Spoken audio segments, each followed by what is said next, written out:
more can I say? Top Billin. All right, Top Billin, back on my Washington football drone, and it is absolutely lit. Post-schedule reaction. I'm going to do something on my man, Benjamin St-Juste, and continuing with my rookie series here, going through the film studies on these guys and seeing exactly where they fit and how they could contribute to what could be a pretty special season for the Washington damn football team.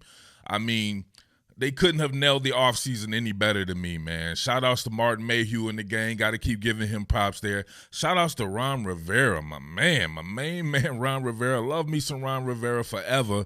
That dude is the absolute truth, and I can just see the direction of the team. These guys are walking in lockstep. These guys are strengthening the line of scrimmage. Signing Charles Leno from the Bears just adds to an already, to me, deep offensive line. Especially at certain spots, man. The exterior spots, you have a ton of different ways that you can go. Last time you saw me, I believe it was on the Samuel Cosme thing. No, actually, yeah, I believe the Samuel Cosme thing as far as the actual players on the team. And, man, you sign a guy like Charles Leno, you don't have to play Samuel Cosme right away. You can bring these guys along slowly. That's the mark of a good team to me, or a team that is on the rise. Beyond him, man, of course, you got a guy like Cornelius Lucas still on the team. Sadiq Charles is there. You got mad options. Remember Eric Flowers? I was supposed to do that. I might go back and do some of those guys a little bit later there as far as the film studies go. And, of course, the usual cast of characters still being there, man. So, of course, Chase Roulier and your boy Morgan Moses, Brandon Sheriff. Hopefully he's good. Hopefully they're there just to have these guys, because if you look at the schedule, man, they're going to have to earn their keep on this one right here. But this is what I always say. You got to play the Washington football team too. So I don't look at any of these games with the Washington football team and be like, yeah, they can't win that one. Not when you're strong along the line of scrimmage. So then everything else just falls into place to me. I'm always going to be a stickler for line of scrimmage play. And a lot of these teams to me are getting cute, worried about a bunch of receivers and shit, and really not worrying about the line of scrimmage. That shit's going to come to bite them in the ass. The Washington football team don't have them problems, right? So before I get into a film study on Benjamin St-Juste, we can look at this right quick, just real quick. I'll probably do something on it. I don't know. I really didn't want to do anything on the schedule. I want to keep with these film studies here. But, man, great chance to get out the gate really good right there. The San Diego Chargers right here really going to need a guy like Benjamin St-Juste or some of these guys. Obviously signing a William Jackson, having Kendall Fuller there, having someone else who can step up on the exterior with a little bit of length, which I'm going to talk about in that film study, of course. I don't see no problems with the Chargers, man. Good team right there. The New York Giants. I cannot wait for that damn game. It can't get hit fast enough. Oh, shit, it's a Thursday night football game? I haven't even looked at this shit, so you're getting my legitimate reaction here. The Buffalo Bills is a tough team, no doubt about that. I think the Washington football team can be the Buffalo Bills of this season right here, where you saw the plan coming together for those guys out there. Similar schemes too, obviously with Coach McDermott out there coming from Ron Rivera and them. I could see. I don't put it past them to beat the Bills. Same thing with the Falcons. Falcons are a really talented team, whatever like that. But to me, sometimes the Falcons' focus needs to be along the line of scrimmage, and they don't do that. The Saints, we don't know what the Saints are going to do, but they're always going to be a great franchise, one of the top 5 franchises there. Kansas City Chiefs, it is what it is right there. Bring them on. I want to see that game bad. See what the line of scrimmage play is looking like. They gave you the blueprint with the Tampa Bay in the Super Bowl. See if you can replicate that. So on and so forth. A chance to start strong and a chance to finish strong with all those division games on the back end. To me, Washington football team should be the favorite for the division or co-favorites with the New York Giants. That's how I see it to me. Dallas Cowboys, to me, a lot like the Atlanta Falcons. A lot of shit going on right there. The best receiving core to me in the division and everything like that. But what about the line of scrimmage play? What can they do on that front right there? So 6 in one hand, half a dozen in the other. The New York Giants, I like almost as good as the Washington football team. That should be the battle right there. The Eagles bringing up the rear. They'll be good in the future. I just want to see the whole NFC East be straight NFC beast again, and that shit will be dope to me. Yeah, the Seahawks, a great team in their own right there, in its own right. The Raiders and all that. So Tampa as well. Man, great time. It's a great opportunity to make something of yourself, earn your keep here with some really notable teams on the schedule. They got to play the Washington football team. That's all I got to say right there. If these boys are on, they got that defense the way I think it's going to be, coming for that number one spot. They're going to be in it in every single game. Can run the ball, can pass protect, line of scrimmage play right there, right? Can absolutely get after the quarterback, make the what you might think could be something on the back half as far as the secondary. They can close that gap right there. Jamin Davis infuse a little bit of athleticism on a second level. Of course, infusing that athleticism in droves on the offensive side of the ball with Curtis Samuel and the De'Ami Brown, the Humphreys kid in there as well. To me, you got perhaps the most talented running back in all of football, Antonio Gibson. At least top 5 as far as talent goes. We'll see what the production is like, but as far as talent level, he's amazing. Absolutely amazing. I'll definitely do something on him a little bit later. And we'll see what your boy Ryan Fitzpatrick is about. You know what I'm saying? I'm not a big believer in Ryan Fitzpatrick and shit like that. I'm going to maintain that. But like I said before, he can get hot, and he has had some really good seasons. We shall see on that front. But all the things are there, man. All the answers are on the test. I absolutely love it, and I cannot wait to see it unfold for the Washington football team. All right? But with that being said, man, let's go ahead and get to this film study on Benjamin St-Juste, man. All right, so third-round pick, I believe the 74th overall pick in Benjamin St-Juste. These guys have history with getting some of these guys that fit in that particular zone scheme, and they go and get these guys who play some zone in college. So there's a heavy zone influence in the Jack Del Rio defense. Any team that Ron Rivera is running will have a heavy zone emphasis on it. They will obviously oscillate between man and zone, but there will be zone or man within a zone confinement, if you get what I'm saying, which will be cover 3, cover 4, vertical bell type stuff, and stuff of that sort right there. But they'll also play some too high stuff with some. They'll play a whole. They'll go through the whole gamut of defenses, but definitely a heavy zone based influence right here. So a guy like St-Juste, very much in the mode of a Josh Norman. I know people don't want to hear that in Washington, but Carolina's Josh Norman was the absolute truth because he played in a scheme that fit his skill set. Same thing with James Bradberry, who came right after him. So both of them number 24. Bradberry now in New York Giants. They're running a lot of zone shit in New York, and he's the absolute man as well. Made his first Pro Bowl and everything like that, worth his weight in gold. So I see St-Juste on that particular level. We'll see right here. Cover 3. Now we're running some cover 3 right here. You'll see the vertical bell with him up top, and watch him drive on the ball right here. Remember, 6'3", 200. Running a 4-5. We'll run that back. Running a 4-5, getting out on his pedal. Long as he can keep eyes on quarterback, right? Keep the eyes on the quarterback. We can see it from this direction here. Eyes on the quarterback, break up the ball.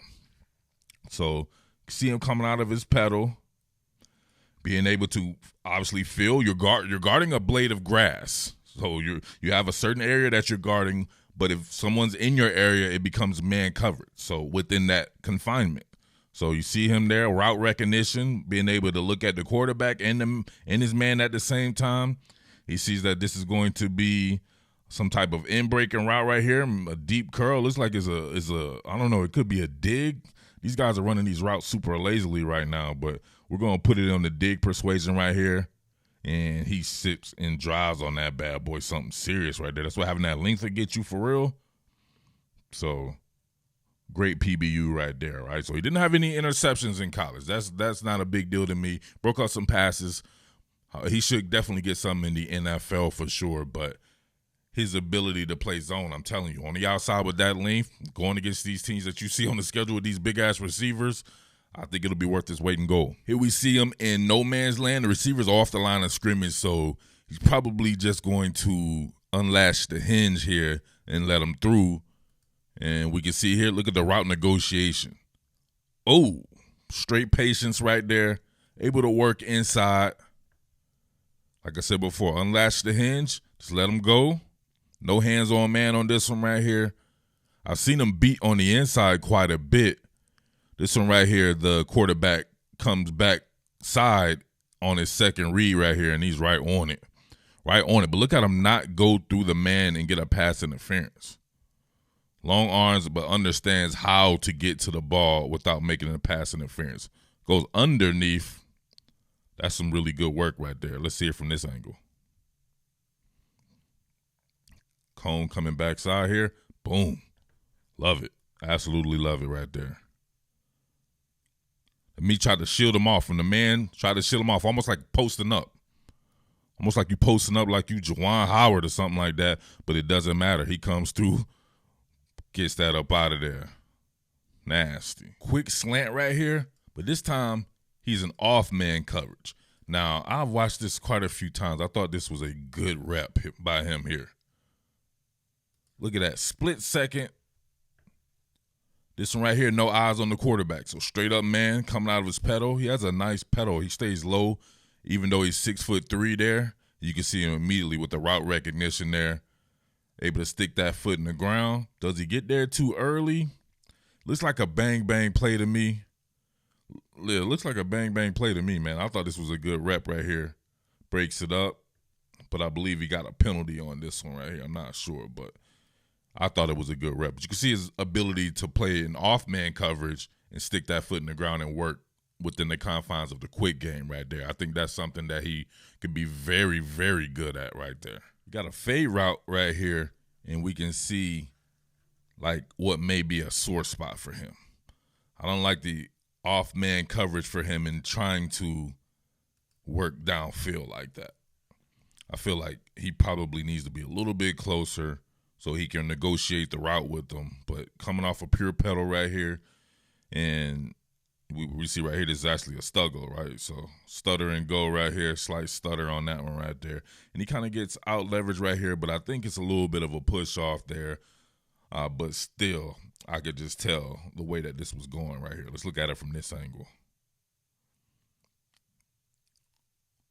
See right here, yeah, that slight push off at the end. Maybe you got to get his weight up or something like that, but not necessarily. He's a strong player to me. That is a push off there, but hey, sometimes you got to work with what you got right there. It was a good throw, first and foremost, right to the sideline. So motion in the ocean right here.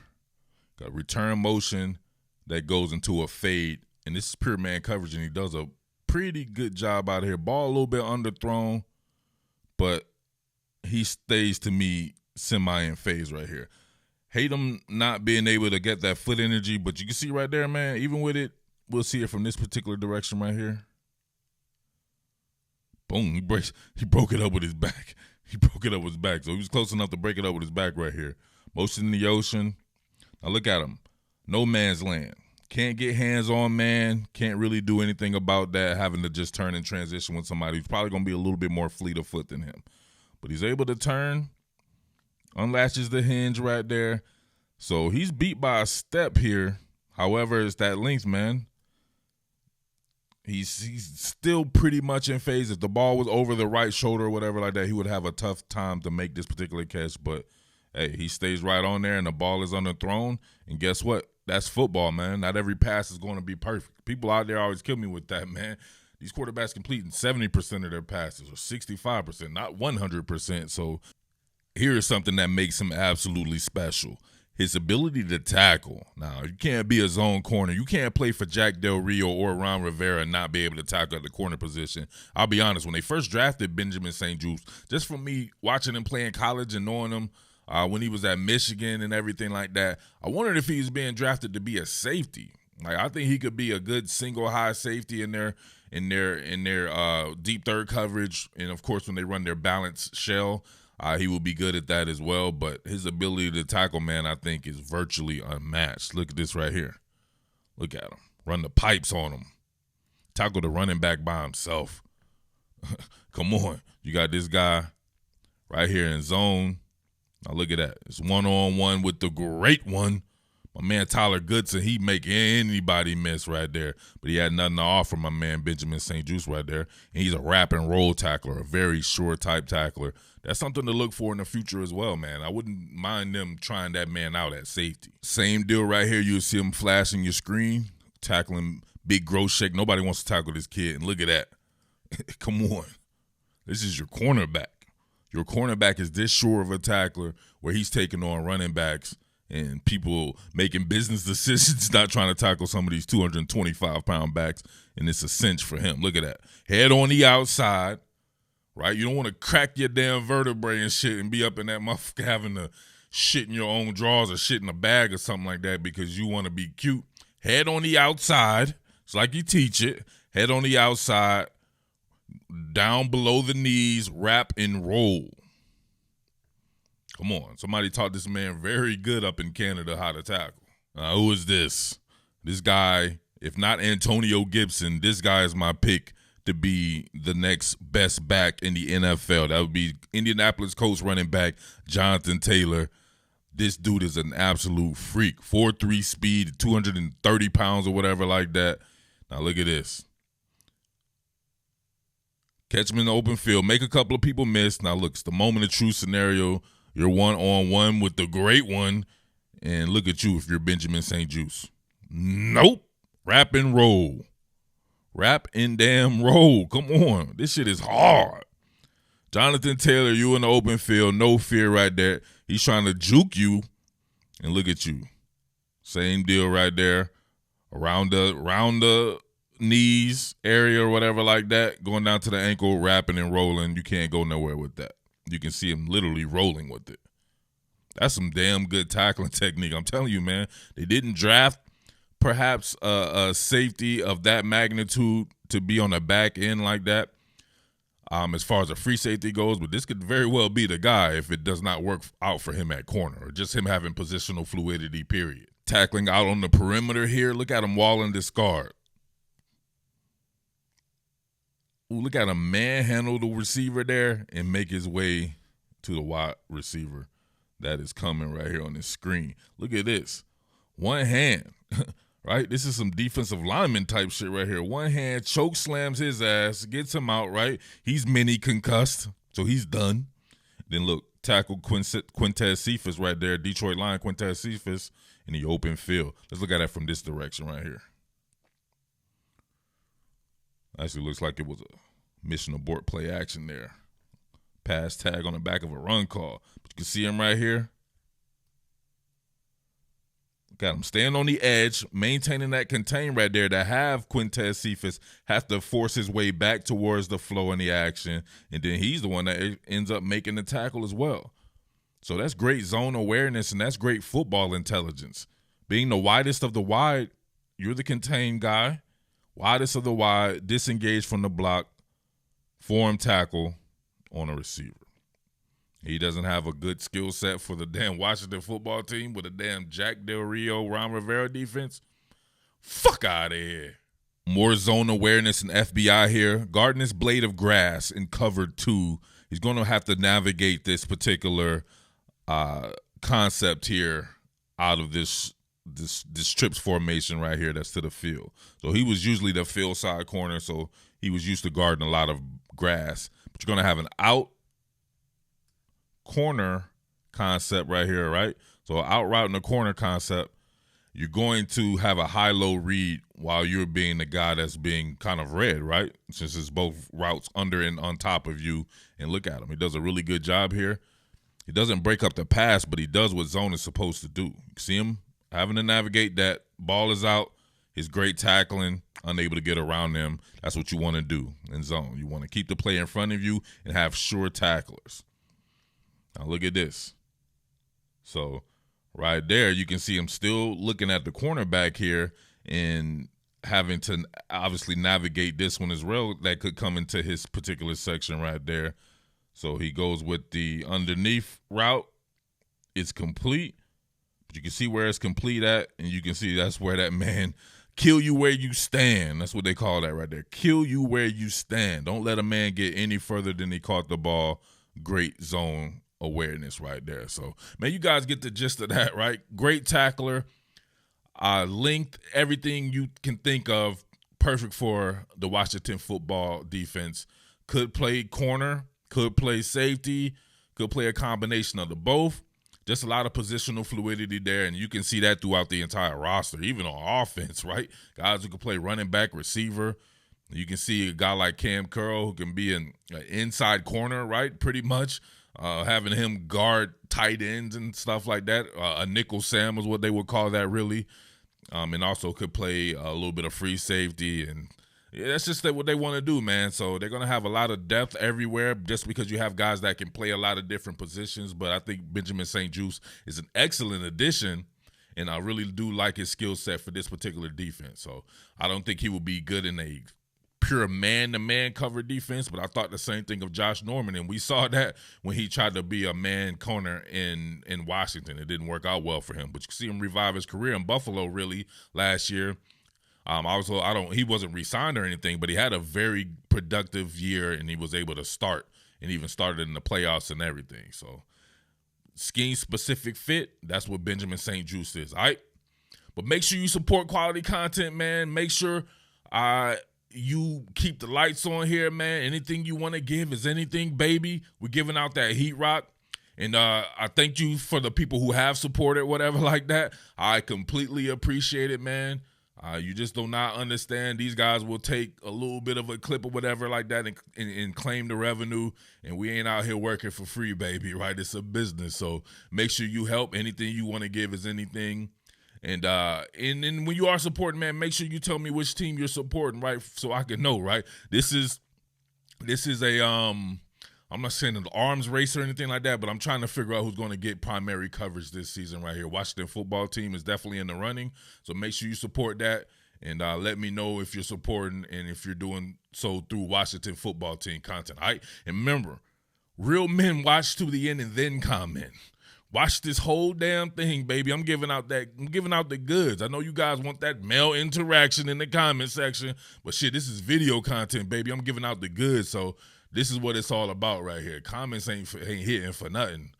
This is what's hitting, baby. Let's get some real intelligent football discussion here for real football heads. And with that being said, man, what more can I say? Top Billin.